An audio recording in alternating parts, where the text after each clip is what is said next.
Bonjour ou bonsoir, tout dépend à quelle heure vous écoutez ce podcast de l'ODJ Média.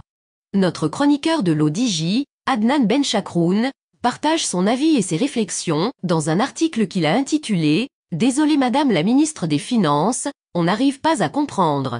Alors écoutons-le dans ce podcast. L'auteur commence son article ainsi. Pas de problème de stock de produits alimentaires pour les prochains mois.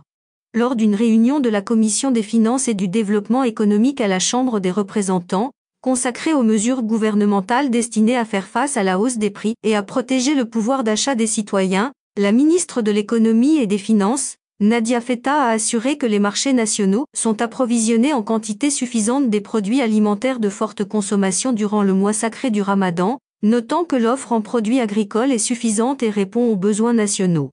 L'auteur poursuit ainsi.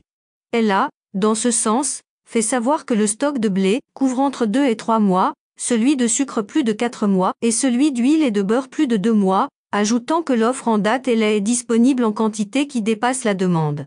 La ministre a aussi souligné que le stock disponible d'essence couvre 53 jours des besoins nationaux, celui du gazole 29 jours, alors que celui du gaz butane couvre 26 jours.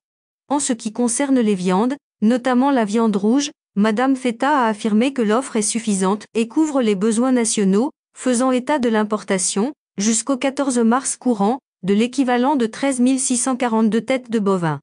L'auteur précise ainsi. De même, la production nationale de poissons a connu une hausse notable au cours du mois de février dernier, ce qui permettra de répondre aux besoins des citoyens. Alors pourquoi le principe de l'offre et de la demande est en panne ? Elle n'a pas manqué, aussi de souligner que les spéculateurs sont dans le viseur du gouvernement et que les commissions mixtes de contrôle des marchés ont intensifié leurs activités durant l'année écoulée et les premières semaines de 2023, faisant savoir que le nombre des opérations de contrôle a connu une hausse de plus de 55% en 2022 et de plus de 76% au début de cette année, comparativement aux années précédentes. L'auteur conclut son article ainsi. Alors si l'offre est disponible et largement suffisante, que le contrôle des opérations d'exportation et de production des produits alimentaires est toujours opérationnel et que les opérations de contrôle contre les spéculateurs bat son plein, où est l'erreur, car l'inflation des produits alimentaires du mois de février bat des records. Désolé Madame la Ministre, on n'arrive pas à comprendre. Rédigé par Adnan Benchakroun, élu par l'intelligence artificielle de l'ODJ Média.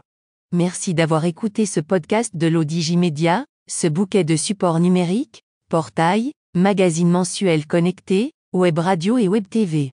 N'oubliez pas de télécharger notre application l'ODJ Mobile sur Play Store et de vous abonner à notre chaîne YouTube l'ODJ TV. Vous pouvez, aussi, nous suivre sur nos réseaux sociaux, Instagram, Facebook, TikTok, LinkedIn et Twitter. Ou encore, vous inscrire sur notre newsletter quotidienne à partir du portail l'odj.ma. Alors, on se dit au prochain podcast de nos chroniqueurs. Et à très bientôt, si et seulement si vous le voulez bien.